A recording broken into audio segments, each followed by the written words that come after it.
I just made a video giving out a pick for Dana White Contender Series Week 10. It was Nick Piccinini versus Luis Garul. Both of those guys undefeated fighters. Nick Piccinini, really good wrestling accolades and stuff like that. I was looking at the card overall, and I was thinking to myself, I don't really think we're going to get any really impressive prospects from this week. I mean, Nick Piccinini is pretty good, but I don't see him going super far in the UFC. And, I was looking back on all of the weeks, and I decided to make a video today about all of the best prospects from this year's Contender Series season. So I'm going to do a top 5 here, and I'm also going to mention some honorable mentions that aren't quite good enough to be in that top 5, but were still worth, giving a shout out because I still think they'll have a good UFC career going forward. So without any further ado, we're going to go ahead and get right into the video. Starting out with some honorable mentions, guys that put on a good performance, probably got a finish, but weren't quite good enough to be in that top 5 where I think they're future top 10, future championship material. So some of those guys are Wellmaker, Bashi, Navajo Sterling, the Musasa guy from Africa, absolutely insane, Dair Nurgaze, and Cody Steele. Wellmaker, he got a really impressive KO, good hand speed, power in his hands, really quick, and he impressed me a lot with his performance. He lives in Georgia. I'm pretty sure he's going through some adversity in his hometown due to the hurricanes and everything like that affecting the East Coast. So, I hope Wellmaker is able to get through that and everything with ease and without any trouble, and is able to make his UFC debut pretty soon because he's an exciting prospect, KO power in his hands, kind of has that it factor, has a really good personality, really funny, really exciting, and I think he's going to do really well in the UFC. Austin Bashi, undefeated prospect here, really good grappling, really good jiu-jitsu, submissions, and he went out there and made pretty light work of his opponent who came to fight, really did come to fight in that, competition. But Austin Bashi, his grappling, his takedowns were next level, and he was able to wrap up a pretty dominant submission. I think he's definitely going to be a problem in the UFC going forward, and I look forward to seeing him fight again. But, there were some times on the feet that left me a little bit hesitant to think that he's going to not face any adversity. So, he's in the honorable mentions here. Striking can use some work, but the grappling is very good. Navajo Sterling, training out of City Kickboxing. They had a few guys on the Contender Series this year that didn't get the job done, but Navajo Sterling definitely stood out. Reminds me of Peyton Talbot in the way that he's super composed, picks his shots well, good front kicks up the middle, good leg kicks. He has that classic City Kickboxing style that's based off of Izzy's way of fighting, good feints, a nice jab, a good leg kick. And Sterling, he has KO power in his hands. Really impressed me in his performance. Got a nice KO with a left hook. I see him going far in the UFC. The KO machine, Musasa from Africa. This dude technically needs a lot of work, but in terms of his athleticism, in terms of his composure, in terms of his stamina, his fight was at a very high pace. He was defending a lot of grappling, and he was able to just stay composed, keep the pressure on, ate some huge shots as well. The kid has a chin on him, and he was able to march his opponent down, land some really good shots with the hands, and he was able to get the victory. His takedown defense was questionable, but you could tell that he just has that raw, explosive, just get up ability that, a Derek Lewis has, where they don't even need technique. They just have natural strength and are able to get up. Crazy KO power, nasty hands, super composed. Musasa is probably the least probable of being a success out of these guys, but he still impressed me enough for him to be in the honorable mentions.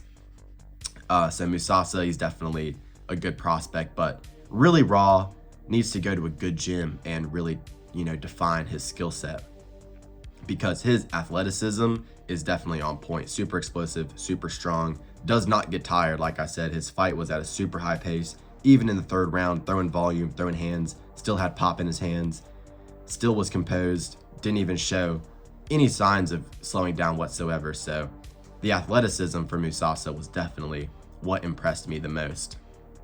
Next is Dair Nurgaze. Now, this one's weird because when I was watching tape for him, because I bet on his fight, I bet on him, and when I was watching tape, I didn't see what he did in the octagon that night in any of his fights before. So I watched some of his Eagle FC fights. He was a light heavyweight champion in Eagle FC.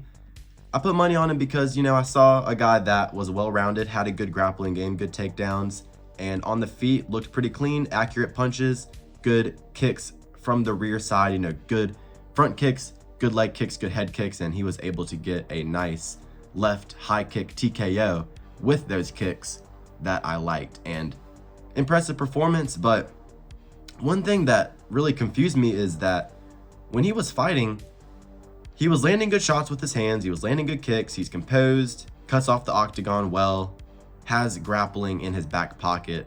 He showed that in Eagle FC. He didn't really show it any in his Dana White Contender Series fight, but he was constantly rubbing his eyes.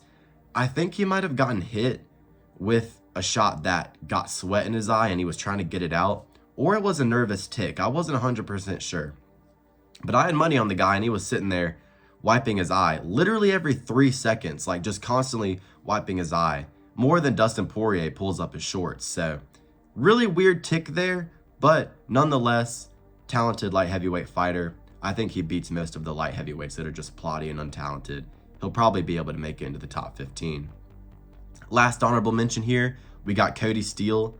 Cody Steele, I bet on him last time out in a parlay with Artem Vakitov. Got the job done. I expected to see a very dominant grappling performance from him because he's a very, accomplished jiu-jitsu nerd, really has done a ton of grappling, high level, and very good submissions, very good takedowns. We've seen that on his regional scene fights, but got in there on the Contender Series against a guy that came in there to fight who was a Cage Warriors fighter, and they just started having a boxing match. Really entertaining fight, and Cody Steele was eating some nasty shots.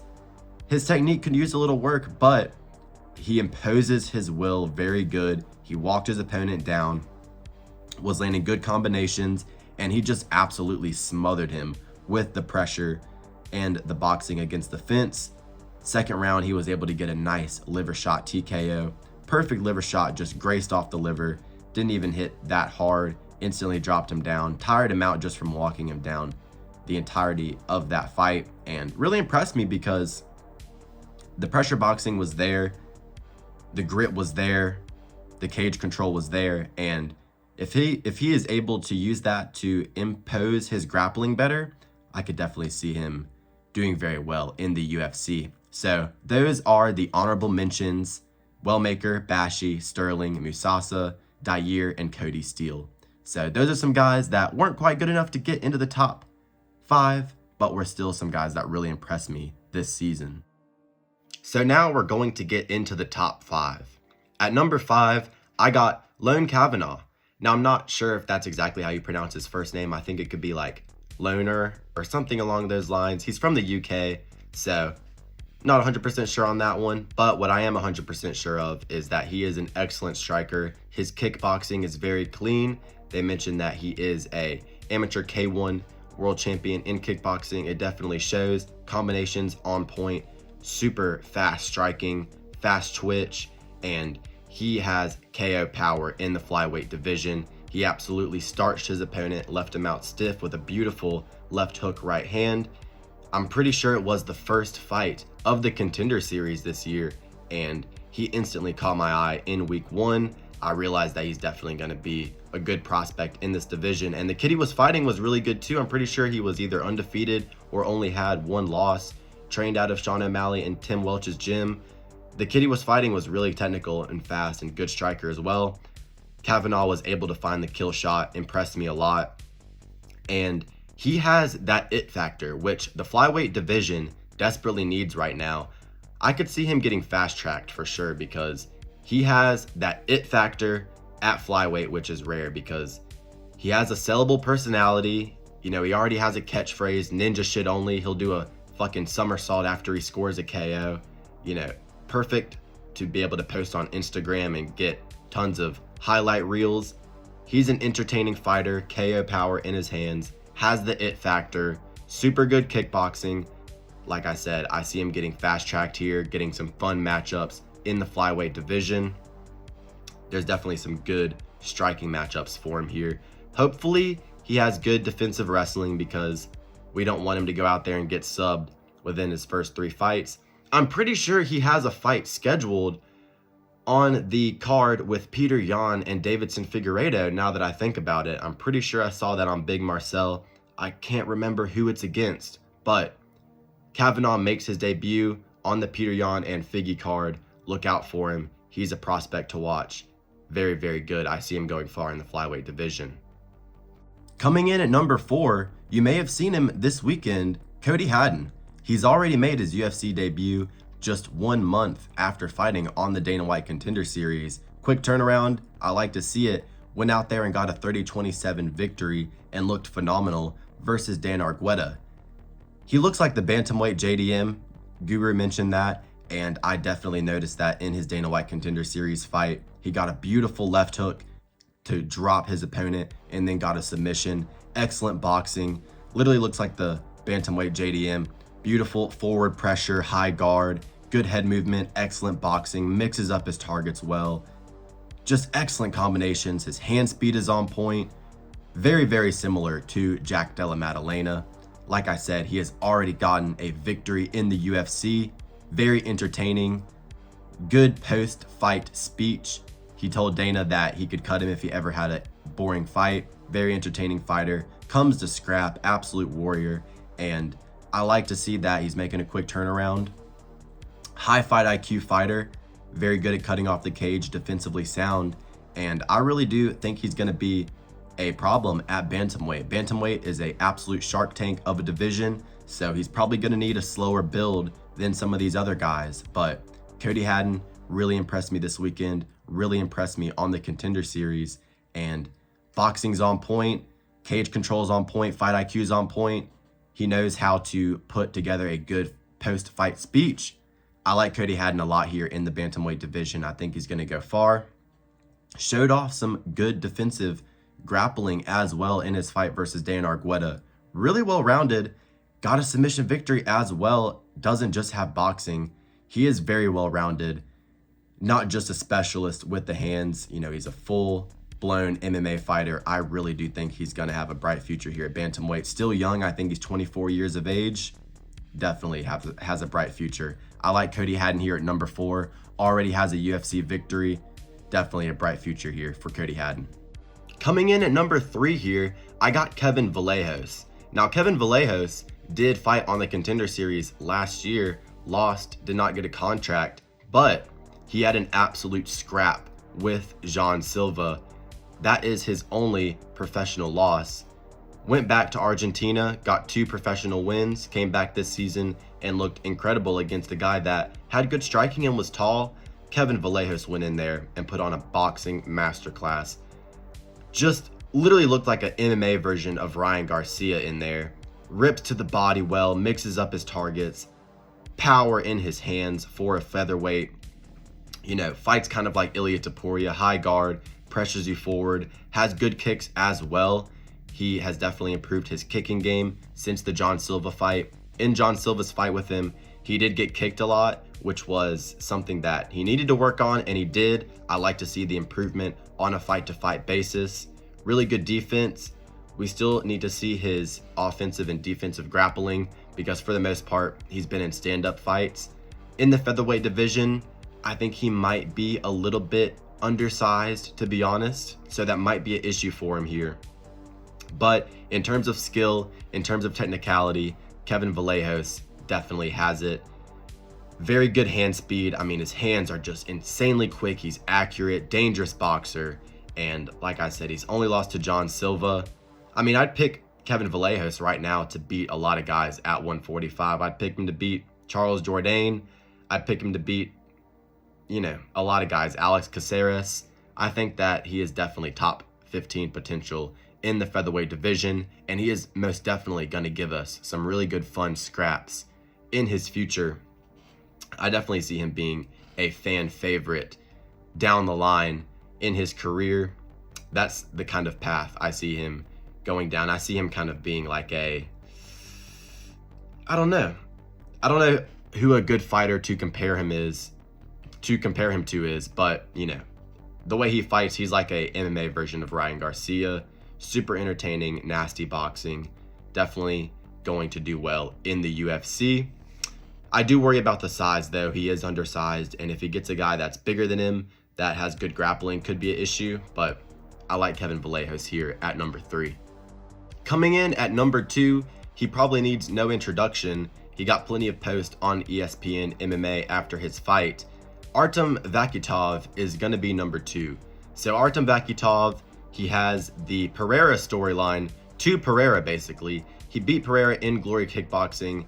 They both have a win over each other. Arguably, both fights were robberies in the wrong direction both times. So, they're pretty much 1-1 either way you want to look at it. Vakitov, world-class striker. His Glory highlight reel is absolutely insane. Beautiful hand combinations, spinning kicks, head kicks. He can just do it all on the feet. One of the best upper weight class strikers in the world for sure. Kickboxing, MMA, doesn't matter. And, I'd pick him to go in there and absolutely destroy Israel Adesanya right now, to be honest, just from seeing his Glory Kickboxing fights. He fought at heavyweight on the Contender series. His opponent, I don't believe, was able to make light heavyweight. He fought a can, don't get me wrong.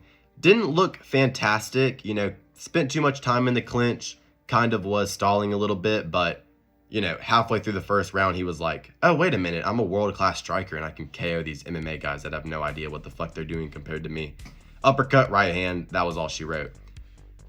He's going to get favorable matchups. He's not going to fight anybody that's a grappler. They're going to give him the Pereira treatment, and he's probably going to get to the top because none of these MMA guys are outstriking Vakitov. They're going to protect him because he has the Alex Pereira storyline. Even if Alex loses the belt, they'll probably still put that fight together. Maybe Izzy can move up to light heavyweight and fight Vakitov. That would be a sick fight to have. So options are definitely on the table for Artem Vakitov. Guaranteed highlight reel KOs. I mean, they're probably going to give him some cans.